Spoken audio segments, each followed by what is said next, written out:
So I went to the planning meeting for the Flood Alleviation Scheme on Tuesday. I just wanted to see if there'd be at least an effort made in even pretending it wasn't already a done deal before they got through the door, and if they'd offer any of the safeguards that they very easily could offer to show that they're factoring community safety into the decisions on any level. These safeguards come down to simple assurances easily demanded by a capable town council, like timescales and restrictions that are actually backed up by penalties rather than just words from the Environment Agency. The most important of those assurances, in my opinion, was for us to be offered the bespoke compensation package, which wouldn't just save the business community from almost certain devastation, it'd also save the town from erupting into absolute chaos when hundreds of people are expected to stand by while their livelihoods and children's futures get stolen. And that's not stolen because it's an absolute necessary price to be paid to save the town in some way, but stolen unnecessarily and without even basic knowledge of the economics of the situation on the part of the people who are allowing it, while being supported by people who are taking the Environment Agency's words and adding their own weight to them. This compensation issue and the misinformation still being parroted by councillors about it is an issue we need to unpack once and for all, because if this scheme is going to proceed now to the funding stage, while the Environment Agency tells us point blank that there's no compensation scheme, then at the very least the community members who are still supporting it need to be doing that with open eyes, because every one of them is going to be responsible for the direct and immediate impact on people's lives and the awful state of the high street when it's filled with vape shops and nasty bars. That eventuality, that sounds like exaggeration or sounds far-fetched to people that have been listening to the Environment Agency, the Town Council and the flood wardens, it's not economic voodoo. It can be explained very quickly, very easily. You can speak to any accountant. You can go and speak to anyone who's been on the receiving end of a similar situation, compensation situation, especially with the Environment Agency. And you can hear the evidence of the outcomes that the Environment Agency themselves are telling you exactly what they're going to do. And this is something to be unpacked at more length in response to the planning meeting stuff. But for anyone who switches off sooner, it can be put in a sentence. And it's been repeated by the Environment Agency over and over again. Compensation is going to be delivered according to the Water Resources Act and by a net profit calculation. That's the amount left to the owner when every other cost has been resolved. In Hebden, that's typically between £300 and £700 a week, which is usually a wage for the household of the business owner. So the compensation is paying the losses to the final wage of the owner, not the actual losses of the business that was impacted. Put as simply as possible, that means no money is compensated to pay the costs that are required to turn up next week and start again. No money for staff wages, who then need to be laid off. No money for rent, so your landlord's kicking you out in 8 weeks. And no money for business rates, basically council tax, so bailiffs are going to beat your door with before too long. Then you've got stock, utilities, tax, insurance, licensing fees, card machine fees, accountancy, waste collection. Net profit is what exists once they're all paid.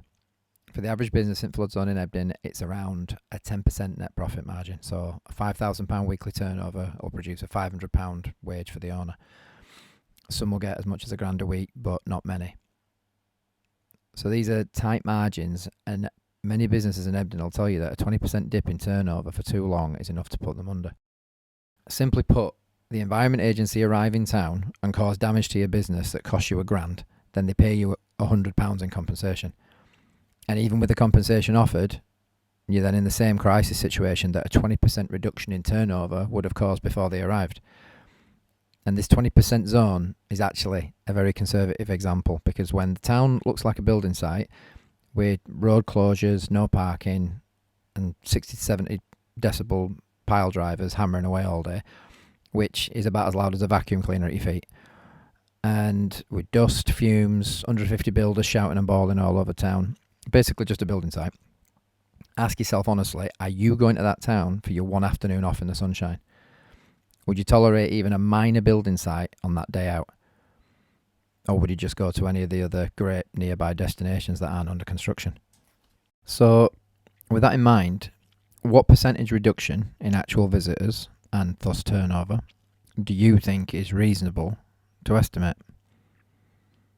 The professional opinion of the most qualified people on planet Earth when it comes to fanatically tracking the causes and effects of business disruption in Hebden Bridge, based on daily evidence gathered over decades of different forms of disruption, is that it'll be between 40% for the luckier businesses and all the way up to 80 to 90% for the worst affected. A 40% drop in trade, so £2,000 in lost turnover from our 5k per week average example, would equate to EA compensation, assuming they validated your claim, of £200. And that's a conservative example. Certainly nothing near worst case scenarios. Now, I would just politely ask at that point to anyone who in the last year has used the phrase there is compensation, or there will be compensation, or businesses are compensated, I just want you to ask yourself honestly, is that form of compensation that I've just laid out, that the Environment Agency confirm is the way it is that the kind of compensation you were talking about? Because if it's not, then we've got some common ground and we can start working a little bit more in the other direction.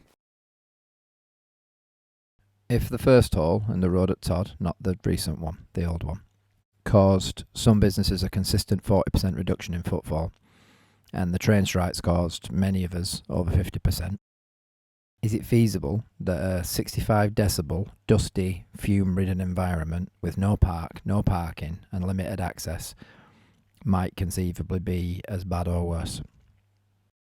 Well, a 60% drop, so 3,000 in lost turnover, is only in the middle of the projected loss potentials, but would get you a grand total of £300 in Environment Agency compensation for the 3,000 they had directly removed. This is completely legal and what anyone gets when a government body defaults to the lowest possible statutory standard of compensation via the Water Resources Act that's being offered. The bottom line is that under a net profit model, in a typical business in Hebden, 90% of every pound lost is your problem. And that's before cash flow issues, claim disputes, mitigation requirements, which basically means being forced to fire people to save money, margin compression, fixed cost inflexibility, permanent customer loss, and the 1 to 4 year recovery period that's certainly not going to be paid for.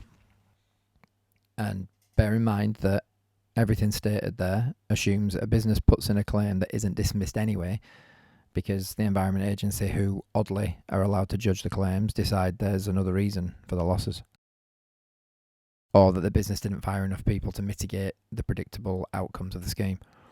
They can literally tell you that you should have fired more people, so your losses are now your own fault and your claim is denied.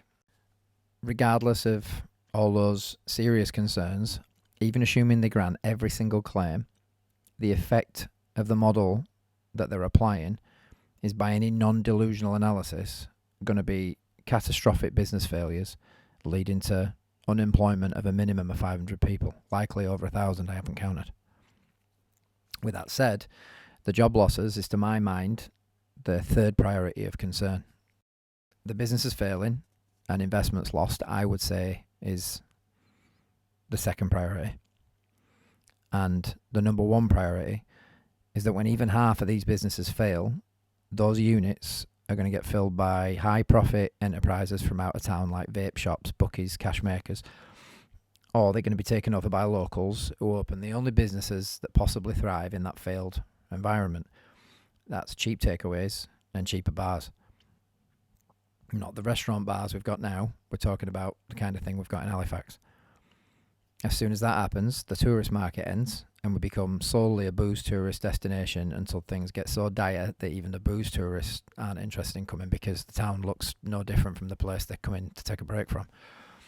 Then your house prices plummet, and at that point we've got the post-industrial dead northern town that we've kept at bay for over 50 years due to the vibrant, highly independent business community that's sounding the alarm right now. Now, unfortunately, the Hebden Royd Town Council and flood wardens have been happy to parrot the vague reassurances from the Environment Agency that there will be compensation, quote, without actually checking what that compensation entails. And the sad thing is, not one of them has made it the business to understand it to the degree we've just laid out. Because sadly, their focus is fixed on the flood alleviation response that they're invested in, rather than the tangible, immediate well-being of the community. How can I say none of them has made it their business to understand it? Because the alternative is that they do understand it and are then shamefully negligent in proceeding anyway. I choose not to believe that. I choose to believe that the Environment Agency just did the job in trying to keep the budget as low as possible. Then the Town Council failed to do their job in properly scrutinising the plan in the interests of the people that they represent. If they had played their role as the protective political boundary between our community and the national government, we'd have a flood scheme now that served the community as much as it serves profit motives and politics. This failure of diligence is bad. The misinformation is much worse. But the direct reputational attacks that have been thrown at people who the council were elected to serve for no more than daring to present inconvenient economic facts, I'm struggling to see how a council could fail more comprehensively. And this continued right up to the planning committee meeting, where the mayor himself made the same insinuations that compensation was adequate, even interrupting Councillor Burrows while he had the floor and was being questioned by a committee member on precisely the critical matter of profit-based compensation. That action by the more senior member of the council unavoidably led the planning committee, just like the town had been led for months, in the direction of approval of the application under the misconception that the businesses were assured to be fully compensated. The businesses aren't fully compensated. It's a categorical fact that this presently isn't the case. Ask the Flood Office. And all this is immediately fixed by giving the town a compensation scheme that recognises the incompatibility and calculates based on gross profit modelling, as would be done anywhere else in society when someone knowingly or unknowingly causes financial harm to someone else. And if the Environment Agency say they can't offer that concession because offering that concession means they're going to spend too much money, then they can't afford the project as it's been put forward. The scheme can't proceed if its undisclosed costs in the tens of millions of pounds are going to be carried by local working people, some of the poorest we've got in some situations, most of whom don't have any wealth or opportunity outside this domain, some of whom haven't even secured that wealth yet within this domain, and have been living for years with debt and 7-day working weeks with no more than breaking even. Most of them have fought through COVID, financial crises, economic downturns, floods, and making themselves resilient to those floods, all in the foolish expectation that they might one day start to make an actual wage for themselves and maybe even, if they're lucky, have an investment for the children. Stealing that from under them is absolutely no different to stealing anyone else's pension, savings, livelihood from underneath them. And just because many of them are in dire straits, you can imagine people saying, "Oh, well, they're at death's door anyway. What's the point in holding anything up for them? They won't be around. They won't be around too much longer." Just because they're in those dire straits, don't mistake that for them being a drain in any way on the town. It's the opposite. Even the struggling small businesses contribute to the independent economy that's defined the town since the first cooperative. In fact, thinking about it, the struggling ones are often, in my experience, the ones who do the most for the town directly by paying above average wages, keeping prices lower, or offering pay-as-you-feel food to locals, so that they end up genuinely supporting the community directly, not just in their role as a node within this economic ecosystem. These are the businesses most in danger by this non-existent compensation solution. We need from the government the same standard that we would be legally forced to offer them and each other in the same situation. And if we'd been joined as a community in demanding it, rather than divided by a town council that has demonstrably perpetuated dangerous misinformation right up to the present moment, then the Environment Agency would likely have realised that this cost in financial losses had to be factored into their budget. But without that unified community voice, and without the support of a town council that serves its community, it was the Environment Agency's responsibility in service of national taxpayer funds to offer only what they had to. we shouldn't have any more ill feeling toward the Environment Agency than we would towards any other machine that's fit for one purpose and useless for others. The Environment Agency didn't let us down. They just did the job. The town council let us down. Do with that what you will. I'd just like to close on a request. While people have sometimes been divided over this issue as a result of actual differing priorities based on factual evidence on either side, I believe the vast majority of the community discord has come from plain confusion and bad information orienting from people and institutions of authority in Hebden Bridge. We don't need to split hairs over why that's happened, and we don't need to agree on everything. But if we can all just join in recognising that if we're going to ask the most economically exposed members of the community to shoulder the stress, chaos and financial burden of this 4-year scheme, and if they're ready to do that for the community, we should make absolutely sure that they receive the same appropriate insurance standard that any of us would get if damage was done to our car by another driver. For the Environment Agency to tell that community that they intend to knowingly inflict severe economic harm upon them, but that they will only be compensated in the region of £500 for every 5,000 in harm, is not something we can allow as a community of civilised human beings. And remember, we can still argue all we like that impacts will or won't be catastrophic. If impacts turn out to have been overstated, then less compensation will need to be paid. Fantastic. But whatever those impacts are, they should be settled to the appropriate degree that safeguards that business community, the future of the town, and achieves appropriate remedy for the injured party. Does anyone listening to this disagree with that notion?